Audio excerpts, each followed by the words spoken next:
Petrol ದರ ಏರಿಕೆಯ ಬೆನ್ನಲ್ಲೇ ಪೋಷಕರಿಗೆ ಶಾಕ್ ಇದು. ಶಾಲಾ ವಾಹನಗಳ ದರ ಶೇಕಡ 10% ಹೆಚ್ಚಾಗಿದೆ. ಪ್ರತಿ ವರ್ಷ 3ರಿಂದ 5% ಏರಿಕೆ ಆಗ್ತಾ ಇದ್ದಂತಹ ಶಾಲಾ ವಾಹನಗಳ ದರ ಈಗ 10% ಜಾಸ್ತಿ ಆಗಿದೆ. ಯಾಕಂದ್ರೆ ಪೆಟ್ರೋಲ್ ಡೀಸೆಲ್ನ ದರ ಏರಿಕೆ ಆಗಿರೋದ್ರಿಂದ ಶಾಲಾ ವಾಹನದ ಶುಲ್ಕ ಹೆಚ್ಚಳ ಮಾಡೋದು ಅನಿವಾರ್ಯ ಅಂತ ಹೇಳಿದ್ದಾರೆ ಪೋಷಕರಿಗೆ ನಮ್ಮ ಸಮಸ್ಯೆ ಅರ್ಥ ಆಗಿದೆ, ಸಹಕರಿಸ್ತಾರೆ ಅಂತ ಖಾಸಗಿ ಶಾಲಾ ವಾಹನ ಚಾಲಕರ ಸಂಘದ ಅಧ್ಯಕ್ಷ ರವಿಕುಮಾರ್ ಹೇಳಿಕೆ ಕೊಟ್ಟಿದ್ದಾರೆ.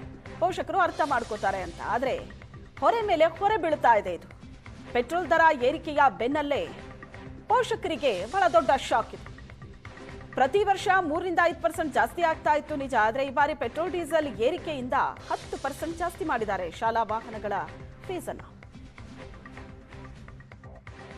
ತುಂಬ ಹೊರೆ ಆಗುತ್ತೆ ಮೇಡಮ್. ಅಂದರೆ ಜನಸಾಮಾನ್ಯರಿಗೆ ಈ ಥರ ಎಲ್ಲ ಪ್ರತಿ ತಿಂಗಳು ಅದು ಇದು ಅಂತ ಏನಾರು ಒಂದೊಂದು ಜಾಸ್ತಿ ಮಾಡ್ತಾ ಇದ್ರೆ, ಈವನ್ ನೋಡಿ ಇವಾಗ ಪೆಟ್ರೋಲ್ ಡೀಸೆಲ್ ಜಾಸ್ತಿ ಮಾಡೋದಕ್ಕೆ ಇವಾಗ ಸ್ಕೂಲ್ ಬಸ್ಗಳದ್ದು ರೇಟೆಲ್ಲ ಜಾಸ್ತಿ 10% ಅಂತಂದರೆ ಇವಾಗ ನಾವು 1000 ರೂಪಾಯಿ ಕೊಡ್ತಾ ನಮ್ಮ ಮಕ್ಕಳೇ ಸ್ಕೂಲ್ಗೆ ಹೋಗ್ತಾ ಇದ್ದಾರೆ.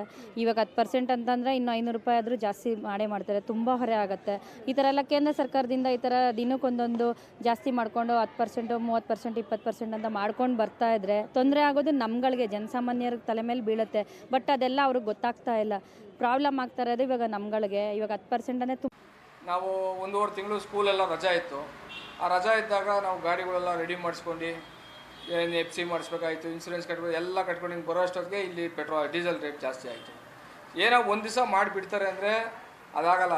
ಮತ್ತೆ ನೆಕ್ಸ್ಟ್ ಮಂತ್ ಜೂನಲ್ಲೂ ಮಾಡ್ತಾರೆ. ಜೂನಲ್ಲಿ ಮಾಡಿದಾಗ ನಾವು ಪದೇ ಪೇರೆಂಟ್ಸ್ ಹತ್ರ ನಾವು ಫೀಸ್ ಕೇಳೋಕ್ಕಾಗಲ್ಲ, ಎಕ್ಸ್ಟ್ರಾ ಮಾಡೋಕ್ಕಾಗಲ್ಲ.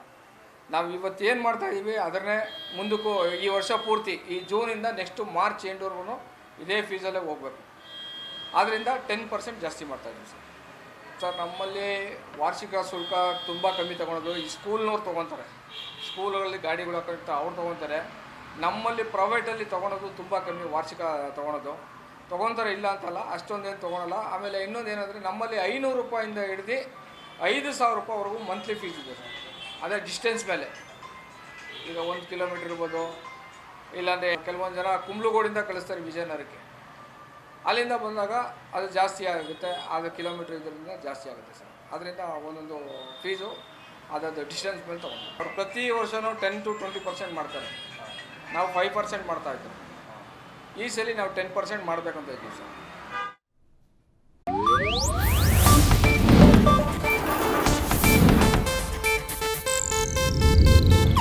ಇದು ಏಷ್ಯಾನೆಟ್ ನ್ಯೂಸ್ ನೆಟ್ವರ್ಕ್ ಪ್ರಸ್ತುತಿ.